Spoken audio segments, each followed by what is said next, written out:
Do you want to maximize your success with NCUA? Join Mark Treichel as he shares with you the insider's view on passing your exam with flying colors. The With Flying Colors podcast is sponsored by Credit Union Exam Solutions by Mark Treichel. If you would like to work directly with the Credit Union Exam Solutions team and receive support to optimize your results with NCUA so you save time and money, visit us at marktreichel.com to find out more.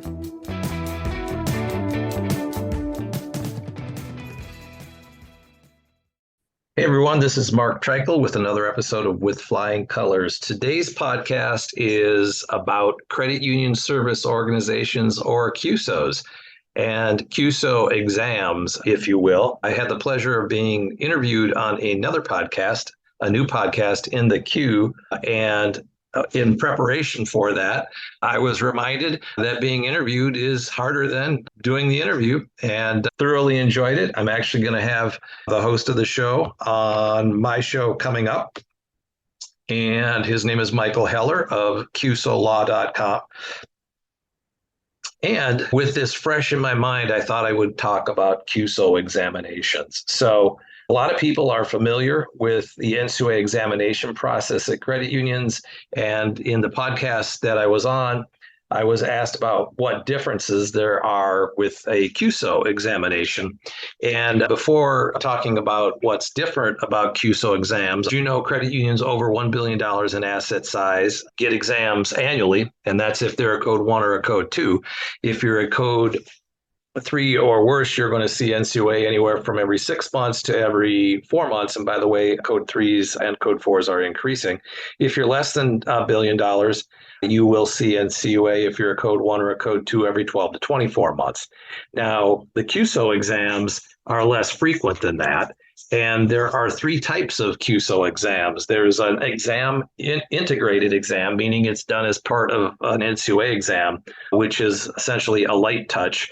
And there's the standalone exam, which focuses specifically on one CUSO and are typically conducted in response to NCUA or state staff recommendations. These reviews are performed by the same team of examiners that are utilized for an examination. So that's one of the similarities, is that the staff who does CUSO exams are the same staff that do credit union exams. So for example, if you have a CUSO that makes commercial loans or makes indirect loans or makes student loans, you can expect to see either problem case officers with experience in loans or regional lending specialists that would likely do those independent CUSO reviews.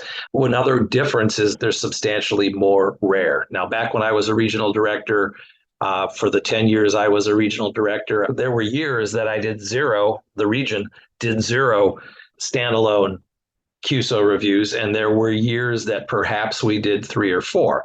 Of course, it's a resource issue, and if you're going to go in, you need to have a good reason to go in. You just don't willy-nilly decide to go into a credit union for a standalone CUSO review. I was also asked about CUSOs, that while CUSOs are not directly subject to NCUA supervision, how is it that NCUA is able to do the reviews? And that goes to NCUA's regulation on CUSOs, and that requires any federally insured credit union with a loan to or investment in a CUSO to, among other things, enter into a written agreement with that CUSO that will provide the NCUA with complete access to any books and records of the CUSO and the ability to review the CUSO's internal controls. So any records, complete access to any books and records. So that's pretty broad. So while NCUA doesn't have the regulatory authority over CUSOs, they build that authority in by creatively requiring, if a credit union is going to invest or make loans to a CUSO, that the CUSO agrees that they will make the books and records available. And that means any books and records. And we'll get into that a little bit as well. Now, it's often asked, what type of CUSOs get looked at? It really depends on what's going on in the industry. And for example, back when credit unions started to get into commercial loans more, which is a very labor-intensive product. Credit unions and credit union exams were taking exceptions to the ability of the staff that credit unions had. And so CUSOs were an excellent method for getting the economies of scale where you have the skill sets and abilities to make those loans housed in a CUSO, and that would create synergy for the credit unions. So when that started to take off and NCUA saw growth in those, then there would be reviews, independent standalone reviews at commercial loan CUSOs.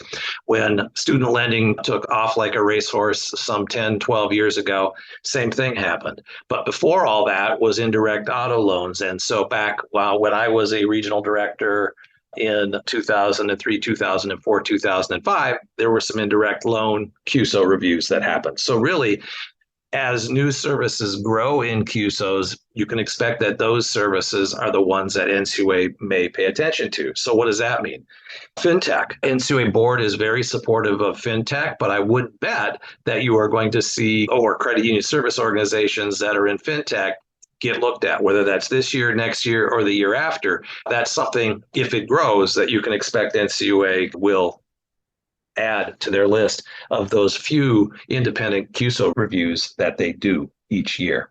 By the way, getting a CUSO review, if your books and records are clean and your services are well documented and you can do a good job of controlling the narrative when NCUA comes in, when that happens, it's actually can be a plus. I have some clients who are owners of CUSOs that received copies of CUSO exams, and they were excited when they got it because it showed that they had a good partner and that things were going well. So a review can actually go well. Just like while they don't do camel codes, getting a code 1 or a code 2 can show your board you're doing a good job. Not that if you don't get a code 1 or a code 2, it means you're not doing a good job, but getting a good report in a CUSO review can play positive dividends. So NCUA coming in to do one can be a good thing.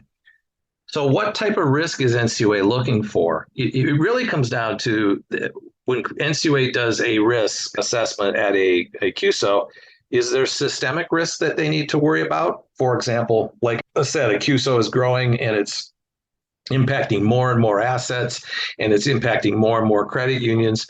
That would be systemic risks that because there's growth, they want to take a look at it. Or it could be individual credit union risk. Let's say there's a type of loan product that has anywhere from 3 to 10 owners, and those 3 to 10 owners are booking a substantial amount of loans of a certain type or a new type. That's the type of thing that could end up getting looked at. So NCUA, just like a credit union, when a credit union has a new service, NCUA is going to take a look at that. If that service is growing, they're going to take a look at it. So if you're a CUSO, same thing is going to happen. You see growth in a particular area, that's where they may want to look and see if it's a new risk that they need to be concerned about. So one of the issues that CUSOs face, since they're not examined so frequently, they don't know what NCUA is going to look at. And as I mentioned, the regulation says that you will provide complete access to any books and records of the CUSO. And any is very broad. That means any. So, oftentimes it's asked, do you want to push back on that? And you may want to ask why they need it. But in the end, if NCUA says they need to see something to assess the safety and soundness of the CUSO, you are going to have to give it to them because it does say that they have access to any documents. So what type of documents might they ask for? You can break them into just general types of documents. You can talk about certain plans like strategic plans or a disaster recovery plan or profitability plan. They could ask for documents as it relates to staffing, an organizational chart, who's on the board of directors, what that staff does, what type of training the CUSO does for staff. Copies of monthly board minutes is something that they ask for credit unions. That's something you could expect to see them ask from the CUSO.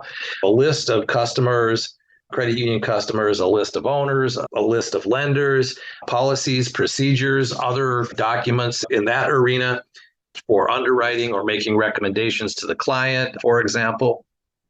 If there are legal opinions that show that what you're doing is consistent with your contracts with your clients or the credit unions that you serve, you could see that they might ask for that. Of course, there's the issue of the corporate veil. I mean, going back They want to make sure that the CUSO cannot pierce the corporate veil of the credit union, and that's because credit unions are limited. Federal credit unions are limited to 1% investment or 1% of loans, so max 2% of assets could be at risk. And if you can pierce the corporate veil, of course, that number can go up. And they want to make sure that there are independent structures. So, for example, that the board of the CUSO is different than the board of the credit unions, that the staff of the CUSO is different than the staff of the credit unions. They need to be independent groups, and that's something that they would look at. But organizational structure, is it an LLC? Are there bylaws? Is there a certificate of good standing? Compliance with the laws in the state in which it operates. Now, NCUA is not going to delve into the state laws or laws that aren't specifically related to the regulation, but if they become aware of something along those lines, they may point it out. What type of insurance policies do you have? What type of insurance policies might you have? If you've got loan participations, they may want to see the loan participation agreements. So there's an exhaustive list that NCUA has in their examiner's guides of what they might look at, but those are some examples of what they potentially could look at. You could see them also get into IS&T and data processing type documents and the review of strategic plans, board and management oversight, vendor management, information security program, intrusion detection and responses, software development and acquisitions. So NCUA's guidance does have very broad amount of questions and documents that they may look into. Doesn't mean they will in every instance, but again, any document be made available means any document. So push come to shove, if NCUA asks for something, my recommendation would be to give it to them. But one of the discussions came up earlier in my podcast interview with In the Queue was the importance of controlling the narrative. Having the same person or having one person in control of the documents that are going to NCUA, and then also making sure that the team members at the CUSO are communicating so that if NCUA is asking a question on one side of the CUSO review and asking a question on the other side, that things don't get taken out of context. That's why it's very important to have a contact person for a CUSO review or for any exam. And, I counsel my clients on that and participate in some of those meetings that go on that are led by the contact person during an NCUA examination. A common question, it relates to the concept of primarily serving a credit union. And the question becomes, how do you determine primarily serves? So one way I always like to figure out what a word means is to go to dictionary.com or something similar and look up the word. So what does primarily mean? It means first and foremost, first, in essence, fundamentally. So that doesn't give a percentage. It doesn't say 51. It doesn't say 91. It doesn't say 12. But a substantial portion of the services should be for credit union members. Now, NCUA does have in their regulation, it says you may only invest in or lend to a CUSO that primarily serves credit unions and their members as opposed to the general population. While the NCUA does not define primarily serves, it has been the agency's longstanding position that the determination as to whether a CUSO complies with the customer base requirement be made on a case-by-case basis using the totality of the circumstances test. So what does that mean? It means the body of work. It means the legal term totality of circumstances. So that basically means all the facts that they're going to take it into consideration. Said another way, what's the definition of beauty? They'll know it when they see it. The reality, though, is they're not going to take exception of something. Tie is going to go to the runner, if you will, using a baseball terminology.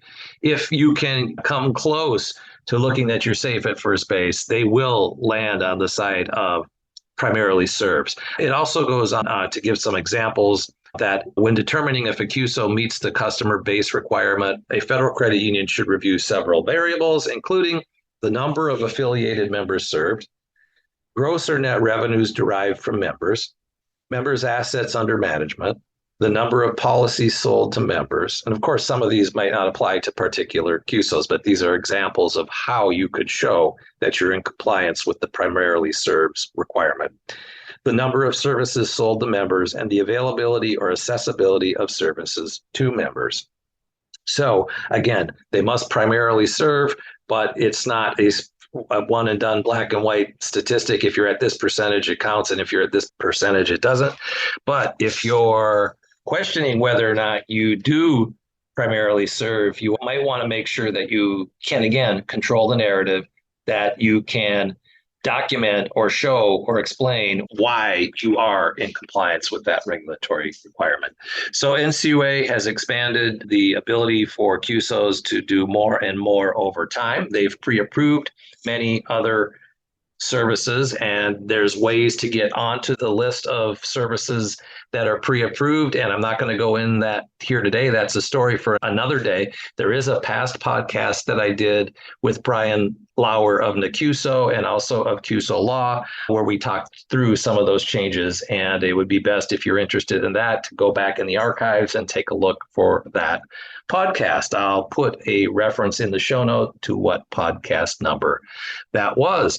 All right, that's it for today. Credit union service organizations, they grow and they grow and they grow, and they continue to help credit unions members. And I see this as a very positive steps in the industry that NCUA has taken to expand things in this arena.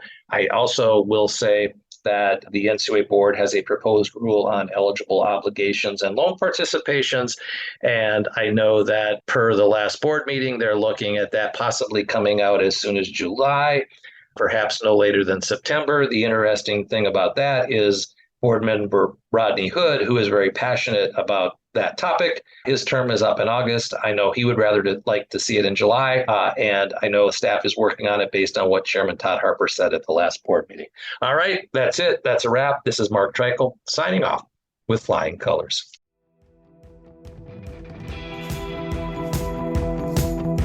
Thank you for joining us on this episode of With Flying Colors. Subscribe on your favorite podcast app to hear future episodes where subject matter experts of all varieties will provide tips on how to achieve success with NCUA. If you would like to learn more about how we assist credit unions, check out our services at marktreichel.com.